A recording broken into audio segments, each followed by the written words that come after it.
Hello दोस्तों, आप सभी को अपने YouTube channel with global study पे स्वागत है।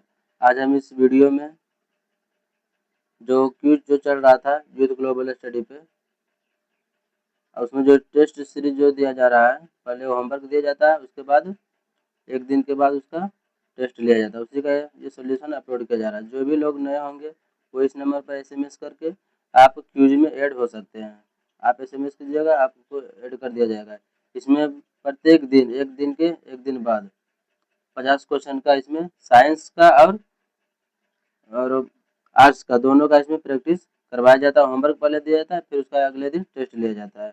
जिसमें अभी जो फिलहाल जो है दो सब्जेक्ट चल रहा है, एक पॉलिटी का चल रहा है और एक साइंस में फिजिक्स का चल रहा है।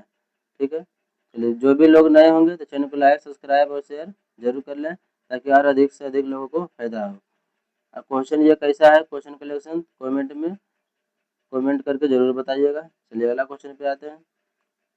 क्वेश्चन नंबर फर्स्ट जो है, पहले ये जो है पॉलिटी का क्वेश्चन है। ठीक है, तो पहला नंबर क्वेश्चन के भारतीय संविधान में मौलिक अधिकार का वर्णन किन अनुच्छेद में किया गया है। तो मौलिक अधिकार जो है कितना में, ये भाग 3 में है। ठीक है, भाग 3 में है। तो भाग 3 कितना से कितना अनुच्छेद, अनुच्छेद 12 से लेकर 35 तक है। ठीक है, तो पूछ रहा है कि मौलिक अधिकार का वर्णन किस अनुच्छेद में किया गया, अनुच्छेद 12 से 35 में किया गया था। अनुच्छेद ऑप्शन नंबर इसका ये राइट हो जाएगा। चलिए अगला क्वेश्चन पे आते हैं। आप लोग जरूर बताइएगा क्वेश्चन का कलेक्शन कैसा है, तो फिर और क्वेश्चन में थोड़ा अपडेट करने का कोशिश करेंगे। लेकिन इसमें जो भी क्वेश्चन ऐड किया जा रहा है तो वो किसी न किसी एग्जाम में पूछा ही गया है। और जो चीज़ टॉपिक याद करने के लिए जाता है उसी से रिलेटेड क्वेश्चन रहता है, तो आपका हर एक सब्जेक्ट पर हर एक टॉपिक वाइज क्वेश्चन में पकड़ बन सके, ताकि आप एग्जाम में अच्छा परफॉर्मेंस कर पाइएगा। आप 10 दिन तक इस लगातार क्यू से जुड़ के देखिए, आपको फायदा जरूर मिलेगा। चलिए अगला क्वेश्चन पे आते हैं। अगला क्वेश्चन जो है, निम्नलिखित में से कौन सा अधिकार वर्तमान में मौलिक अधिकार की सूची में शामिल नहीं है। तो जो संपत्ति का अधिकार जो था पहले ये मौलिक अधिकार की सूची में शामिल था, लेकिन जब 44वां संविधान संशोधन जो हुआ था 1978 में, तभी इसको हटाकर मौलिक अधिकार से हटाकर इसे 300 के को अनुच्छेद में डाल दिया गया है। ये संपत्ति का अधिकार जो कि अभी मौलिक अधिकार में शामिल नहीं है, तो ऑप्शन नंबर इसका ये राइट हो जाएगा। अगला क्वेश्चन है, देखिए कथन कारक का क्वेश्चन एग्जाम में काफी पूछा जा रहा है, ये भी ऐड किया गया है।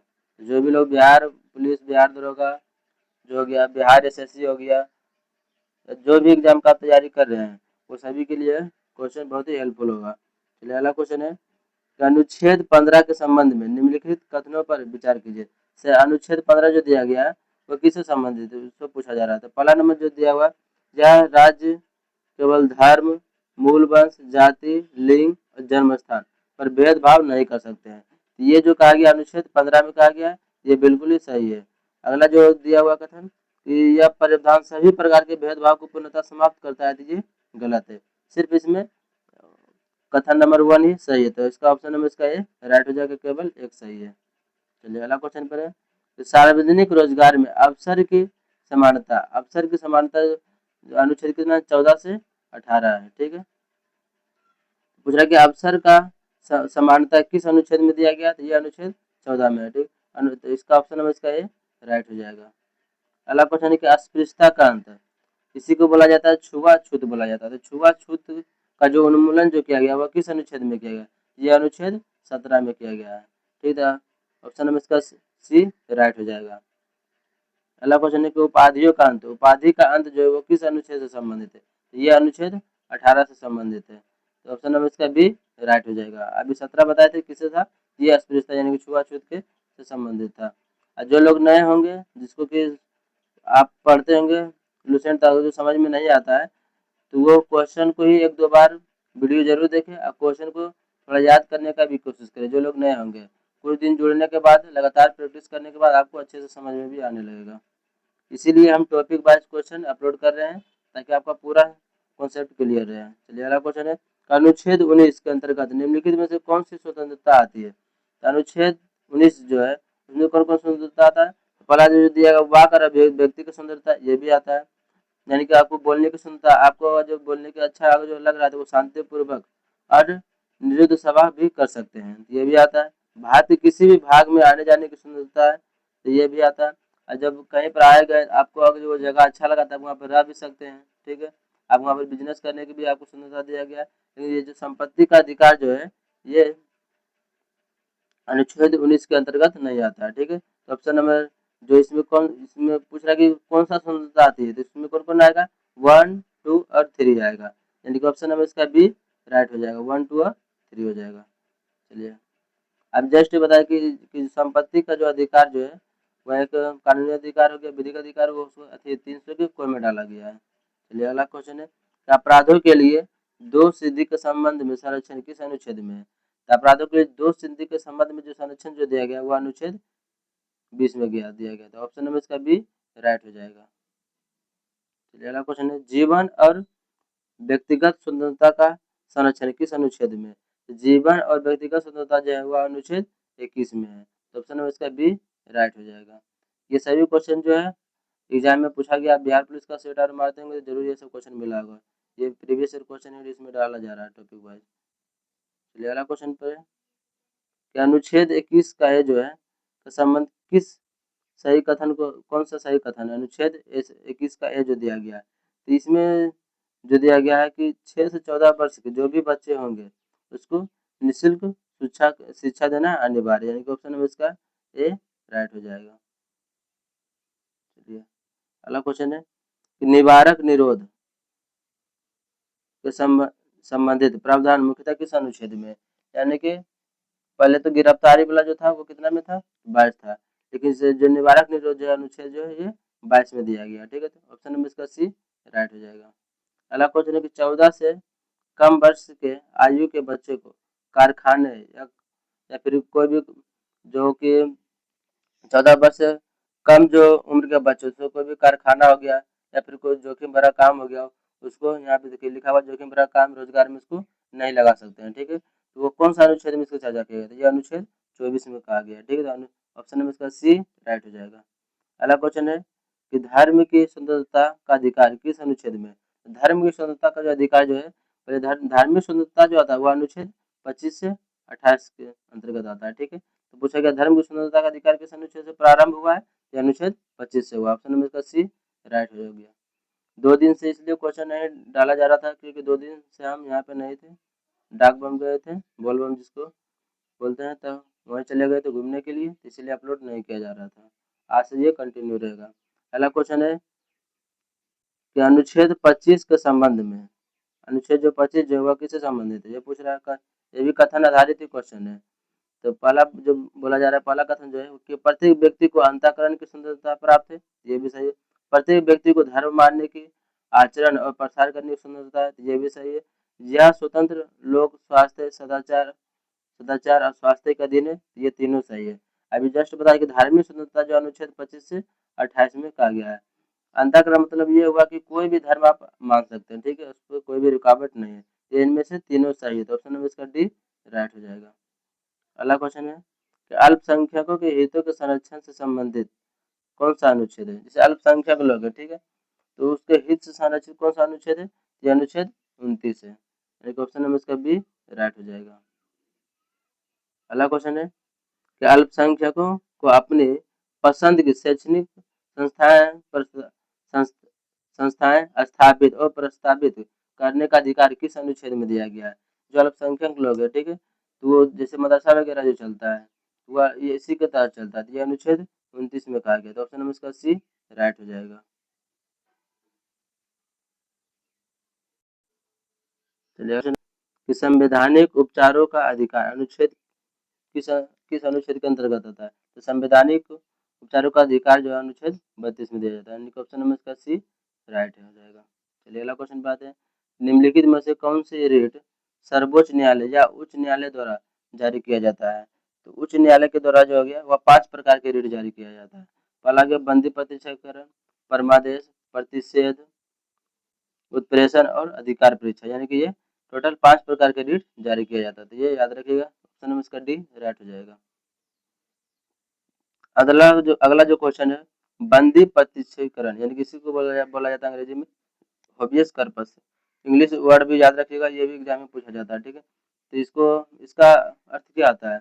तो बंदी प्रत्यक्षीकरण का अर्थ होता है कि कोई व्यक्ति को आप जो गिरफ्तार किया उसको 24 घंटा में न्यायालय उसको पहुंचाना है। ठीक है, ये स्वशरीर व्यक्ति को प्रस्तुत करना है, ऑप्शन नंबर इसका बी राइट हो जाएगा।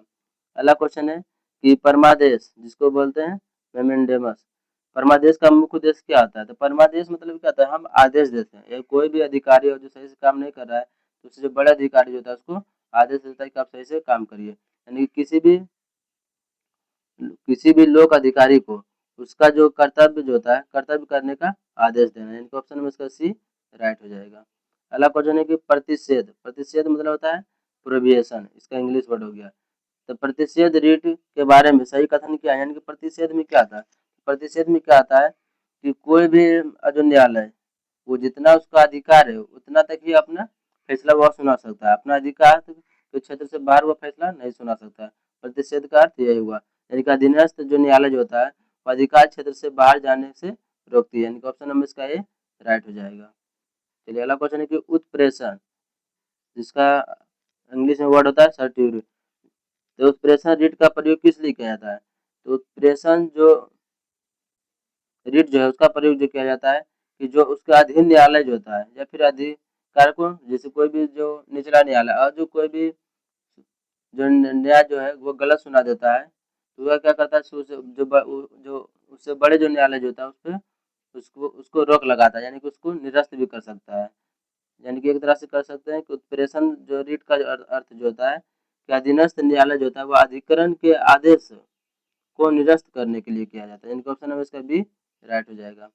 अगला क्वेश्चन है कि अधिकार परीक्षा, इसको बोलते हैं क्यों वारंटो बोलते हैं, इंग्लिश वर्ड भी याद रखिएगा क्योंकि एग्जाम में इंग्लिश वर्ड भी कभी मैक्सिमम बार दे भी दिया जाता है।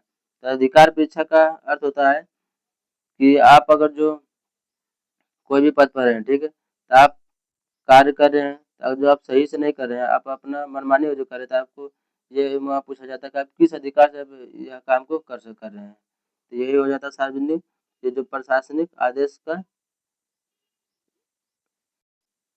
तो इसका ऑप्शन नंबर बी राइट हो जाएगा, सार्वजनिक पद पर अधिकार। चलिए अगला क्वेश्चन पे आते हैं। अगला क्वेश्चन है कथन कारक से ही रिलेटेड है, निम्नलिखित में से कौन सा युग्म सही सुमेलित है, जो पूछा जाए, ये मिलान करने वाला क्वेश्चन दिया गया है। तो होबियस कर्पस जो इसका हिंदी वर्ड क्या था, वंदी प्रतिष्ठीकरण, मेमोरेंडम का आता है परमादेश होता है, प्रोहिबिशन का प्रतिषेध होता है, सर्टिरियो अभी जैसे बताया था उत्प्रेषण होता है, एक्विवारेंटो मतलब अधिकार परीक्षा होता है, यानी कि इनमें सभी सही है, तो ऑप्शन नंबर इसका डी राइट हो जाएगा। अगला क्वेश्चन है निवारक निरोध अधिनियम जो 1950 का, उसका उद्देश्य क्या था? तो निवारक निरोध अधिनियम जो था किसी के आधार पर कोई भी व्यक्ति को शक के आधार पर गिरफ्तार किया जाता है, यानी कि इसका जो मेन जो फोकस रहता है कि कोई भी मामला जो होने वाला रहता है उसको रोकना रहता है। ठीक है, यानी कि इस तरह बोल सकते हैं कि राष्ट्र विरोधी तत्वों के राज्य की सुरक्षा करना, यानी कि ऑप्शन नंबर इसका बी राइट हो जाएगा। चलिए अगला जो है साइंस का क्वेश्चन है, पॉलिटी का क्वेश्चन समाप्त हो चुका है, अब 25 क्वेश्चन जो है साइंस का करवाया जाएगा। चलिए पहला नंबर जो क्वेश्चन है कि निम्नलिखित में से कौन सी तरंग यांत्रिक तरंग है? यांत्रिक तरंग कौन सा है? तो ध्वनि तरंग। ध्वनि तरंग कैसा है? यांत्रिक तरंग में भी पूछेगा कौन सा तरंग होता है, तो ये अनुदैर्ध्य तरंग होता है। ध्वनि को गमन करने के लिए क्या होता है, माध्यम की आवश्यकता होती है, ये भी ध्यान में रखिएगा। चलिए अगला क्वेश्चन पे आते हैं। अगला क्वेश्चन है कि विद्युत चुंबकीय तरंगों के संचरण के लिए माध्यम की आवश्यकता, क्या माध्यम का आवश्यक है? तो विद्युत चुंबकीय तरंग जो होता है वह अनुप्रस्थ तरंग होता है, तो अनुप्रस्थ तरंग जो होता है उसे माध्यम की आवश्यकता नहीं होता है, इसे किसी भी भौतिक माध्यम की आवश्यकता नहीं होती, ऑप्शन नंबर इसका डी राइट हो जाएगा। विद्युत चुंबकीय तरंग के संचरण के लिए क्या आवश्यक है? इसे किसी भी भौतिक माध्यम की आवश्यकता नहीं होती है, ऑप्शन नंबर इसका डी राइट हो जाएगा। अगला क्वेश्चन है, अगला क्वेश्चन है तरंगों के संबंध में विचार कीजिए। ठीक है, यह कथन कारक का ये क्वेश्चन है, जो कि ऐसा क्वेश्चन बहुत सारा अभी एग्जाम में देख रहे हैं कि इसका वेटेज बढ़ गया कथन कारक क्वेश्चन का। तो पहला नंबर इसमें बोला गया है तरंग के संबंध में विचार करें, तो पहला कि यांत्रिक तरंगों को संचरण के लिए माध्यम की आवश्यकता होती है, यांत्रिक तरंग जो होता है उसको संचरण के लिए माध्यम की आवश्यकता होती है, तो ये बिल्कुल सही है। विद्युत चुंबकीय तरंगों को भौतिक माध्यम की आवश्यकता नहीं होती, ये भी सही है। विद्युत चुंबकीय तरंग जो होता है उससे माध्यम की आवश्यकता नहीं होती है, यानी कि एक कर दो दोनों सही होगा, तो ऑप्शन नंबर इसका सी राइट हो जाएगा। अगला क्वेश्चन है कि अनुदैर्ध्य तरंग में कणों का दोलन किस दिशा में होता है? तो अनुदैर्ध्य जो तरंग जो होता है, इसमें जो कण के अनुदैर्ध्य होता है, इस तरह इसका गति होता है। ठीक है, तो किस तरह आता है? तरंग के संचरण की दिशा के समानांतर होता है। ठीक है, इस तरह होता है। तो ऑप्शन नंबर इसका बी राइट हो जाएगा। अगला क्वेश्चन है कि अनुप्रस्थ तरंग, अनुप्रस्थ तरंग में कणों का दोलन किस दिशा में होता है? तो अनुप्रस्थ तरंग जो है कण जो होता है इस तरह होता है इसका। तो कैसा होता है ये लंबवत होता है। ठीक है, तो ऑप्शन नंबर इसका बी राइट हो जाएगा, तरंग की दिशा के लंबवत होता है। अभी बहुत जोर से बारिश आ चुका है। चलिए अगला क्वेश्चन पे आते हैं। अगला क्वेश्चन है तरंग की चाल, आवृत्ति और तरंगदैर्ध्य के बीच का संबंध क्या होता है? इसका जो फॉर्मूला था v बराबर एफ लेमडा होता है। ठीक है, तो इसका फॉर्मूला को याद रखिएगा, न्यूमेरिकल में भी बहुत सारा काम आता है। ठीक है, तो ऑप्शन नंबर इसका सी राइट हो जाएगा। चलिए अगला क्वेश्चन है कि किसी तरंग का आयाम किससे संबंधित? तरंग का आयाम जो किससे संबंधित है? तो तरंग का जो आयाम जो होता है वह केवल आवर्ती से संबंधित होता है, यानी कि ऑप्शन नंबर इसका बी राइट हो जाएगा। और सॉरी, जिसका आवर्ती नहीं होगा, जो तरंग का जो आयाम जो होता है वह दोलन जो अधिकतम जो विस्थापन जो होता है उससे संबंधित होता है। ऑप्शन नंबर इसका ये राइट हो जाएगा। आवृत्ति जो होता है वह पीच से संबंधित होता है, ये भी ध्यान में रखिएगा। अगला क्वेश्चन है कि ध्वनि के संबंध में निम्नलिखित में कथनों पर विचार कीजिए। तो पहला कथन क्या दिया हुआ है कि ध्वनि की पिच मुख्यतः आवृत्ति पर निर्भर करता है, ये सही है। अधिक आवृत्ति वाली ध्वनि की पिच अधिक होती है, ये भी सही। कम आवृत्ति वाली ध्वनि की पिच अधिक होती है, तो ये गलत है। सिर्फ एक और दो सही है, ऑप्शन नंबर इसका बी राइट हो जाएगा। अगला क्वेश्चन है कि 20 हर्ट्ज से कम आवृत्ति वाली ध्वनि को क्या कहा जाता है? तो 20 हर्ट्ज से जो कम आवृत्ति वाला ध्वनि जाता है उसे अपसरब ध्वनि कहते हैं। ठीक है, तो ऑप्शन नंबर इसका सी राइट हो जाएगा। और जो 20 हर्ट्ज से 20,000 हर्ट्ज तक रहता है उसे श्रव्य ध्वनि कहते हैं। अब जो 20,000 हर्ट्ज से अधिक रहता है उसे प्रश्रव्य ध्वनि से कहते हैं। हम मनुष्य लोग कौन सा ध्वनि सुन सकता है? 20 हर्ट्ज से लेके 20,000 हर्ट्ज तक ध्वनि को सुन सकते हैं। इसका ऑप्शन नंबर इसका सी राइट हो जाएगा। अगला क्वेश्चन है सामान्य मानव कान की श्रव्य सीमा कितना था? अभी जस्ट बताए थे 20 हर्ट्ज से लेकर 20,000 हर्ट्ज तक होता है। ऑप्शन नंबर इसका बी राइट हो जाएगा। अगला क्वेश्चन है कि 20,000 हर्ट्ज से अधिक आवृत्ति की ध्वनि क्या कहलाता है? उससे अधिक आवृत्ति की ध्वनि को प्राश्रव्य ध्वनि कहते हैं, जिसको मानव नहीं सुन सकता। ऑप्शन नंबर इसका सी राइट हो जाएगा। अगला क्वेश्चन है निम्नलिखित कथनों में से सही कथन चुनिए। अगला क्वेश्चन है कि ध्वनि, पहला जो कथन दिया ध्वनि निर्वात में संचरण नहीं हो सकती है, ये बिल्कुल ही सही है कि ध्वनि के लिए संचरण के लिए माध्यम की आवश्यकता होती है, तो ये संचरण नहीं कर सकता है, तो ये सही हो गया। दूसरा कि ध्वनि के चाल माध्यम के गुणों पर निर्भर करती है, ध्वनि के चाल माध्यम के गुण पर, ये भी सही है।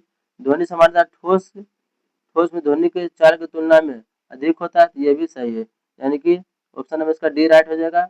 1 और 2 और 3 तीनों सही है। चलिए अगला क्वेश्चन पे आते हैं। 0 डिग्री सेल्सियस